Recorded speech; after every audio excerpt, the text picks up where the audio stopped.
This is the Cholo News Report for Wednesday 07 February 2018. Multiple earthquakes, including a magnitude 6.4 earthquake, strike near Hualien City, Taiwan. At least 2 people are killed and over 100 are injured, with extensive damage to many structures in the city. A second earthquake, of magnitude 5.2, hit not far from the one that caused destruction, a few hours earlier. Images posted on social media appeared to show pillars holding up the Marshall Hotel in Gongjuan Road, Hualien, had collapsed, bringing the higher floors of the building onto street level. In the United States, billionaire Steve Wynn, best known for his casino hotels and resorts, resigns as CEO of Wynn Resorts following sexual harassment reports, including a $7.5 million settlement with a former worker at his Las Vegas resort. Mr. Wynn, one of the most magnetic and polarizing figures in the gambling industry, was the subject of an in-depth Wall Street Journal investigation published late last month.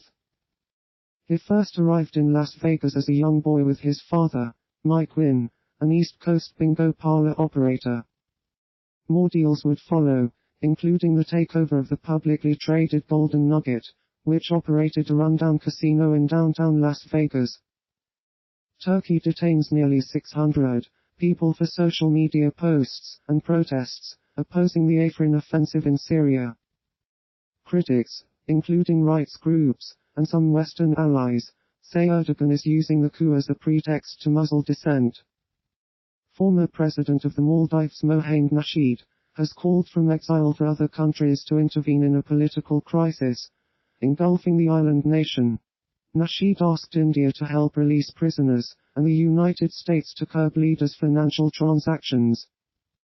Turmoil began when current President Abdullah Yameen refused to release political dissidents, defying a court order and sparking protests.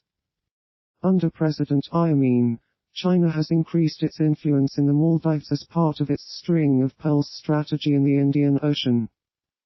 A Maldivian minister to the UN, Jeffrey Salim Wahid, called his intervention treason and the single biggest attempt to undermine the Maldives' sovereignty.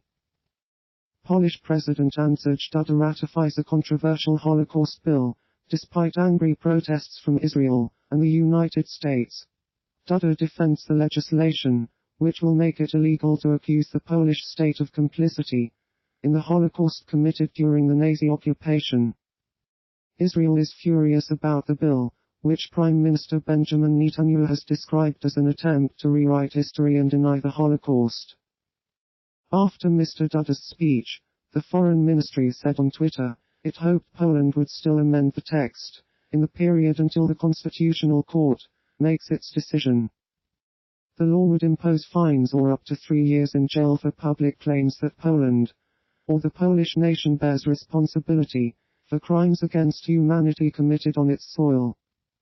Last week, Israeli legislators drew up a bill defining any attempt to deny or minimize the crimes of Nazi collaborators as Holocaust denial, which carries a 5-year prison sentence in the Jewish state.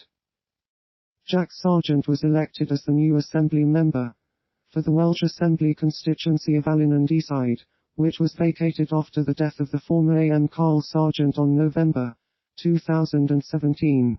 There was a 5.3 swing to Labour from the Conservatives. Speaking on stage after the result was announced at Coleg Cambria in Connah's Quay, Jack Sargent said, "We still are devastated by Dad's death.